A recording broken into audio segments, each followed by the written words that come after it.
lecture about the mental experience of touch, and because experience is completely personal, I will be mostly speaking from my own perspective.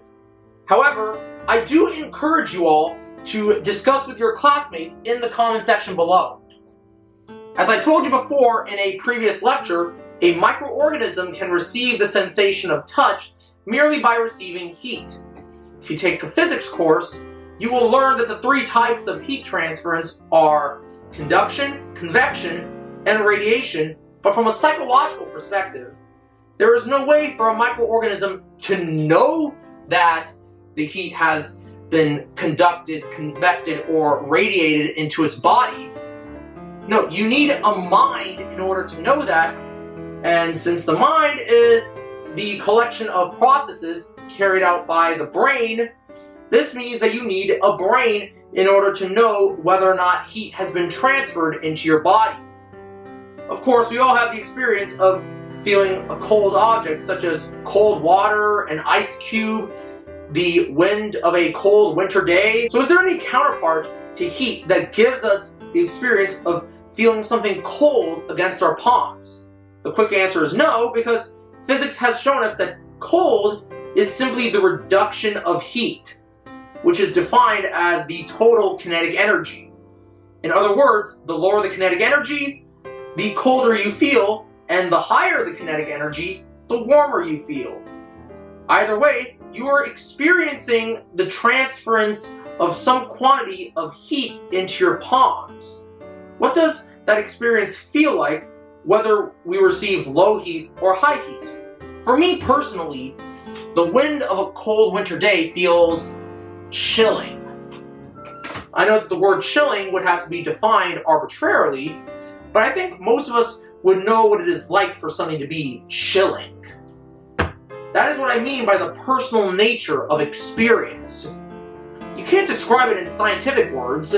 Instead, you can only have an intuitive sense of what it means to feel the chilling experience of a lower quantity of heat. Our intuitive sense also applies when we receive a higher quantity of heat. For me personally, the heat from, say, my blanket at night feels comforting. It allows me to sleep peacefully at night. The heat generated by both my own body and the blanket keep me protected from the colder elements. And this is a very soothing experience. Also, I enjoy touching my warm tea mug, even though I know that the tea is too hot for me to drink at that moment. If I'm not drinking the tea, why am I touching the mug that contains it? Because it's a pleasant experience. I don't actually need to touch the mug. It's not like I will suffer from not touching the mug, but it feels good to receive merely a fraction of the extremely high level of heat that makes my tea too hot to drink at that moment. Hopefully you have now partially understood what it is like to have my mental experience of touch. Please discuss your own mental experiences of touch in the comments below. I said before in a previous lecture that it seems obvious that taste is a form of touch, given the fact that the mind allows touch to evolve into taste and the fact that taste requires the tongue to touch food. But because the existence of different brain regions for touch and taste have rendered them as separate senses, I will examine taste as a separate sense in the next lecture on mental experiences. Thank you all for tuning in to Thursday's class sessions. Like me on Facebook, follow me on Twitter, subscribe to my channel, and buy the 3 volumes of my novel, The Tale of the Wokes, on Amazon, Lulu.com, or BarnesandNoble.com. I've been Varun Gupta, the Autistic Skeptic. Until next time, think skeptically, historically, and psychologically.